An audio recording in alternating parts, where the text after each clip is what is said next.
Bismillahirrahmanirrahim. Assalamu alaikum everyone and welcome to another reflection video. I really hope that all of you have been well, insyaAllah, because as of late I have been receiving a lot of DMs and you all shared with me your struggles, your stories, and on one note, I am grateful. I'm heartened because you have that trust, for sharing with me. But on the other hand, it really has brought me to a point of realization how having faith in Allah subhanahu wa ta'ala really is an important component in going through all of the things in life, inshallah. And not just stopping at having trust, but also to look at and think about what are the ways, what are the areas that I can look into to ensure that this trust that I have in Allah subhanahu wa ta'ala continue to be built upon, continue to be strengthened. So inshallah, today let me share with you 3 booster tips to help us to increase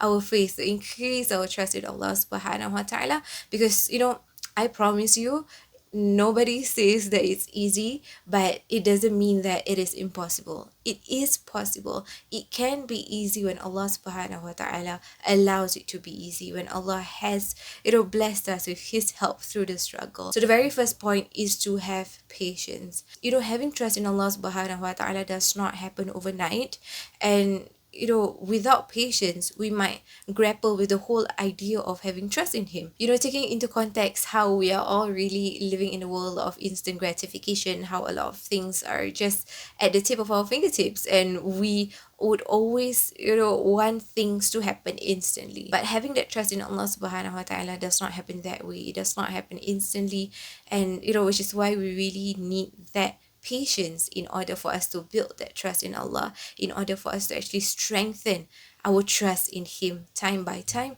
inshallah. So booster tip number 2 is for us to seek the help of Allah subhanahu wa ta'ala. This is something that sometimes we forget. As I mentioned earlier, things are not easy, but it can only be easy when Allah subhanahu wa ta'ala helps you with that, when Allah subhanahu wa ta'ala grants us with ease. So seeking Allah's help, turning to Allah subhanahu wa ta'ala in all times and in all phases of our lives really is an important component to help build our trust and strengthen our trust in Allah subhanahu wa ta'ala.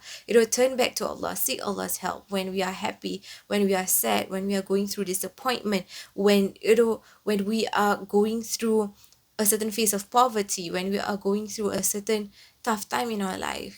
Continue to turn back to Allah subhanahu wa ta'ala and seek help. Because the more that we seek help in Allah, the more we will start to realize that we are constantly in need of Allah. And when we realize that we are constantly in need of Allah, that is when our trust in Him will continue to build and we will continue to strengthen, inshallah. And booster tip number 3 for today is really to let go of the outcome. And how do we let go of the outcome?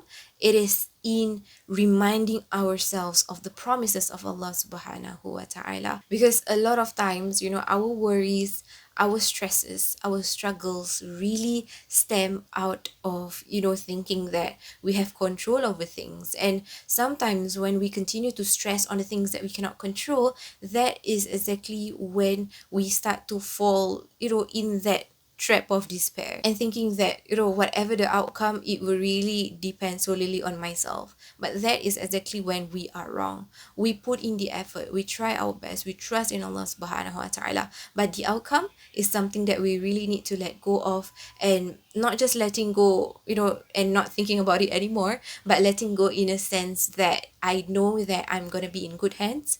I know that whatever the outcome is going to be the best outcome that Allah subhanahu wa ta'ala will bless me with, and I shall detach myself from the things that I cannot control. Reminding ourselves of the promises of Allah subhanahu wa ta'ala really helps in this case. Allah is the God that will keep His promises, and for every single promise that He makes to us, He will fulfill those promises, inshallah. Allow me to share with you one beautiful verse from the Quran, and today it will be from Surah Ad-Duha verse 3. A'udzubillahi minasyaitanirrajim. Ma wadda'aka rabbuka wa ma qala, which means your Lord has not taken leave of you and never has He detested you. Now, what does that mean? That really means simply, He will never let you down. Allah will never let you down. How beautiful is that? That is the promise of Allah subhanahu wa ta'ala. For those who have trust in Him, for those who rely upon Him, for those who, leave all of the outcomes to Allah subhanahu wa ta'ala, Allah promises them that when you have trust in Allah subhanahu wa ta'ala, Allah will never disappoint you. Allah will never let you down. We go through a certain struggle, it's getting hard, it's something that is overwhelming. Tell yourself, Allah will never disappoint me. Allah will never let me down, because Allah will always be with those who have trust in Him. Allah will always be there for us, insyaAllah, so long as we put in the effort, so long as we have faith in Allah subhanahu wa ta'ala, and so long as we believe that Allah subhanahu wa ta'ala has taken care of things for us, inshallah. And that is all for today's video, inshallah. I really hope that it has been of benefit to you, and I shall see you in the next reflection video. Right, take care everyone, and assalamu alaikum.